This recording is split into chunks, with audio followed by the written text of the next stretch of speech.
थेट जातोय गोरेगावमध्ये नेस्को सेंटरमध्ये मनसेचा मेळावा आता सुरू होतोय। पुढच्या काही मिनिटांमध्ये राज ठाकरे हे देखील आता संवाद साधणार। या मेळाव्याच्या माध्यमातून राज ठाकरे नेमके काय बोलतात हे पाहणं देखील तितकंच महत्त्वाचं आहे। पुढच्या काही मिनिटांमध्ये राज ठाकरेंच्या भाषणाला देखील सुरुवात होते।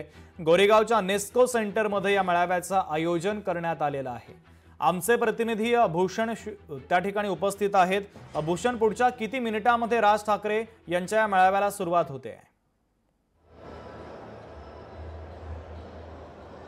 नक्की शुभम, एकंदर अगदी थोड्याच वेळामध्ये स्वतः मनसे अध्यक्ष राज ठाकरे हे मंचावरती येतील आणि त्यांच्या या संपूर्ण मेळाव्याला सुरुवात होणार आहे। सध्या आपण पाहू शकता संपूर्ण नेस्को सेंटर हा सध्या आपल्याला संपूर्ण भरलेला पाहायला मिळत आहे आणि अनेक मनसैनिक इथे आपल्याला फार दुरून दुरून आलेले पाहायला मिळत आहेत। अगदी मुंबईचे जे MMR रिजन आहे, अगदी मुंबई, ठाणे, नवी मुंबई, पालघर अशा अनेक ठिकाणाहून इथे आपल्या मनसैनिक आलेले पाहायला मिळतात आणि एकंदर आज राज ठाकरे काय भाष्य करतात, काय भूमिका मांडतात हे पाहणं अत्यंत महत्त्वाचं ठरणार आहे। आपल्यासोबत काही मनसैनिक आहेत जे सुद्धा इथं आलेले आहेत आणि आज राज ठाकरे काय बोलणार याकडे सर्वांचं लक्ष आहे। तुमचे काय अपेक्षा आहे? राज ठाकरे कोणती भूमिका मांडतील?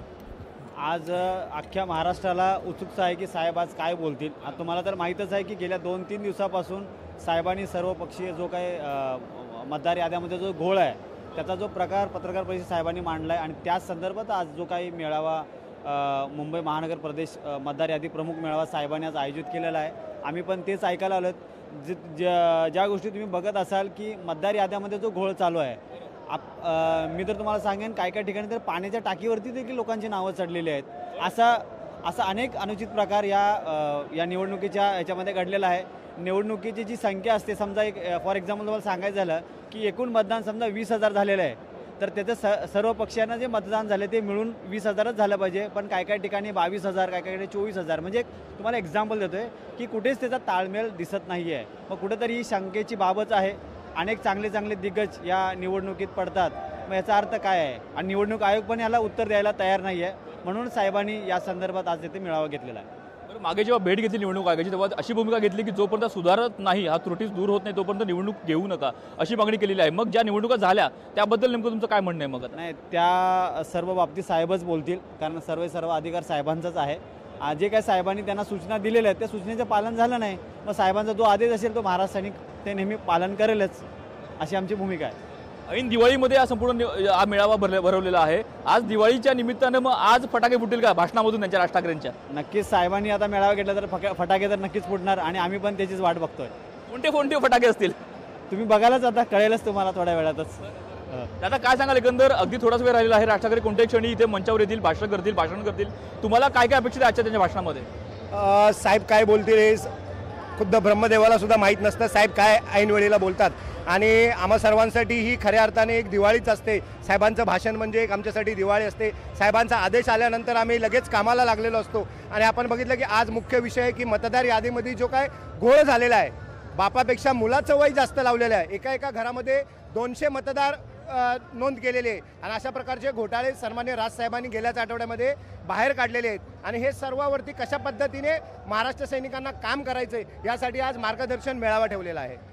ज्या प्रकारे सर्व जवळचे नेते मंडळी आहेत मनसेचे किंवा इतर पक्षांचे म्हणा, विरोधी पक्षाचे म्हणा, त्यांच्या भाषणावरून असं वाटतंय की निवडणूक आयोग त्यांचं ऐकत नाहीये। मग येत्या काळात निवडणूक आयोगाने जर ऐकलं नाही तर मग काय भूमिका असेल? मग नक्कीच सन्माननीय राजसाहेब ठाकरेंचा आदेश येईल आणि तुम्हाला माहिती आहे की मग शेवटी मनसे स्टाईलनी आम्ही कशा पद्धतीने न्याय मागतो ते। पालिका निवडणूक अगदी 1 ते 2 महिन्यावरती येऊन ठेपलेल्या आहेत, एवढा वेळ पुरेल का तुम्हाला चुका दुरुस्त करायला? कदाचित सन्माननीय राजसाहेब ठाकरे यांची दहशत आणि शब्दाची किंमत आपल्याला माहीत आहे की पालिका निवडणुका सुद्धा पुढे ढकलल्या जातील जोपर्यंत सन्माननीय राजसाहेब ठाकरे यावरती जोपर्यंत योग्य ते निर्णय देत नाही तोपर्यंत। मला काय अपेक्षित आजच्या भाषणामध्ये? बस आम्ही पण आता बघायला आलो की साहेब आमचे दिवाळीचे कसे फटाके फोडतात आणि आम्ही पण कामाला लागू, आम्ही इच्छा घेऊन बसलेलो आहे। अशा प्रकारे एकंदर आज सर्व मनसैनिक राज ठाकरे नेमकं काय भाष्य करतात, काय भाषणामध्ये कोणते मुद्दे मांडतात हे पाहण्यासाठी, इथे ऐकण्यासाठी किंवा त्यांची भूमिका ऐकण्यासाठी इथं आपल्याला आलेले पाहायला मिळतात आणि सध्या मोठी गर्दी इथे या संपूर्ण नेस्को सेंटरमध्ये झालेली पाहायला मिळत आहे आणि प्रत्येक मनसैनिक हा संपूर्ण निवडणूक आयोगावरती ज्या प्रकारे गंभीर आरोप केलेला आहे, ज्या त्रुटी, ज्या चुका मतदार यादीमध्ये दाखवलेल्या आहेत, त्या संपूर्ण त्रुटींच्या संदर्भात राज ठाकरे कोणती भूमिका मांडतात किंवा त्या दुरुस्त करण्यासाठी कशा प्रकारे सूचना करतात, काही सल्ले करतात का, हे पाहण्यासाठी सध्या इथे आपल्याला आलेले पाहायला मिळत आहेत। शुभम, पदाधिकाऱ्यांचा आणि कार्यकर्त्यांचा उत्साह देखील आपण पाहिलेला आहे। कोणत्या विभागातून हे सगळे पदाधिकारी गोरेगावच्या नेस्को सेंटरमधील मेळाव्याला उपस्थित झालेत?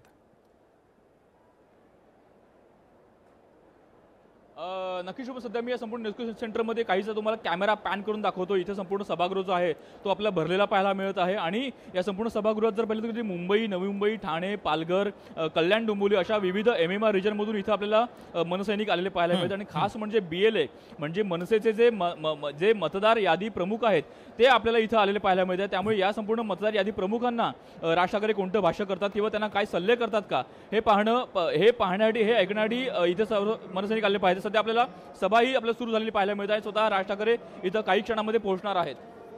अगदी भूषण, या सगळ्या मनसेच्या पदाधिकाऱ्यांचा उत्साह देखील आपल्याला पाहायला मिळतोय. आणखीन काही मनसेच्या पदाधिकाऱ्यांसोबत संवाद साधता येईल का, त्यांच्या भावना पोहोचवता येतील का? नक्कीच शुभम, आपल्या सध्या संपूर्ण सभागृह भरलेला पाहायला मिळत आहेत. अजूनही काही मनसैनिक आहेत त्यांच्याशी आपण बातचीत करण्याचा प्रयत्न करूया. त्यांचं म्हणणं काय आहे जाणून घेऊया. त्यांना नेमकं आज भाषणामध्ये काय काय अपेक्षित आहे जाणून घेऊया. दादा, कुठून आलात तुम्ही? तुम्हाला आज काय काय अपेक्षित आहे भाषणामध्ये? तुम्हाला काय वाटतंय? आज राजसाहेबांचे आम्ही विचार ऐकायला आलेलो आहोत. राजसाहेब जे निवडणुकीसंदर्भात जे पत्रकार परिषदेत आरोप केले होते त्या संदर्भात राजसाहेब स्पष्टीकरण देतीलच आणि जे मनसैनिकांना आदेश देशील त्याच्या आदेशाचं आम्ही नक्कीच पालन करू. दिवाळीमध्ये आज भाषणामध्ये फटाके फुटताना पाहायला मिळतील का तुम्हाला? नक्कीच साहेब, जो आदेश देतील त्या आदेश नक्कीच काहीतरी दिवाळीसाठी आदेशच आम्हाला देतील आणि तो त्याप्रमाणे आम्ही दिवाळी साजरी करू. तुम्हाला काय वाटतं आजच्या भाषणामध्ये काय काय होईल, काय काय अपेक्षित आहे तुम्हाला? आपण बघलं की यादीमध्ये जो तफावत दिलेला आहे त्या तफावतचा आम्ही अभ्यास करून या दिवाळीच्या माध्यमातून त्यांना आम्ही जे 4 नावं जी वगळल्या गेलेली आहेत, जे वारंवार आपण बघतोय की आईचं बापाला आणि बापाचं आईला असा उल्लेख जो केलेला आहे यादीमध्ये, तो जो घोळ आहे त्या घोळचं आज निवारण होईल. आणि साहेब जो आदेश दिले त्या आदेशाचं मेळाव्याच्या माध्यमातून जो आदेश मिळेल त्या दिवाळीचं गिफ्ट म्हणून आम्ही घेऊन जाऊ पुढे. 2 ठाकरे बंधू राज ठाकरे आणि उद्धव ठाकरे एकत्र यावेत का? तुमचं काय मत आहे, तुमची काय इच्छा आहे? नक्कीच यावेत. महाराष्ट्राच्या हितासाठी आणि मराठी माणसासाठी 2 भावांनी नक्कीच एकत्र यावं आणि दाखवून द्यावं की मराठी माणूस काय असतो ते जनतेला. निवडणुकीत किती परिणाम होईल राजकीय दृष्ट्या? 100% परिणाम होईल. जे 227 जागा आहेत त्यापैकी महानगरपालिकेमध्ये निश्चितच मराठी नगरसेवक बसायलाच पाहिजे आणि तो मनसेचा किंवा शिवसेना युतीचाच असेल एवढं नाही आम्ही ठामपणे सांगू शकतो. राज ठाकरे यांनी महाविकास आघाडीमध्ये जावं का? तुम्हाला काय वाटतं? राज ठाकरे यांनी महाविकास आघाडीमध्ये जावं का? नाही, सध्या आता 2 भाऊ जे एकत्र येत आहेत आणि जे मनोमिलन सर्व झालं आहे महाराष्ट्राच्या हितासाठी आणि लोकांसाठी, मराठी मनासाठी आज एवढी ताकद वाढलेली आहे की समोरचे जे पक्ष आहेत त्यांच्या मनात धाडसी भरलेली आहे. आज जो मेळावा घेत आहेत साहेब, आज आमचं ग्राउंड लेवलला काम चालू आहे. BLA 2 पासून जे मतदार यादीवरती पोलिंग एजंट आज ग्राउंड लेवलला साहेब एवढे उतरलेत आणि छोट्या छोट्या गोष्टी. लोकशाही मराठी ऐका, पहा, जागरूक रहा.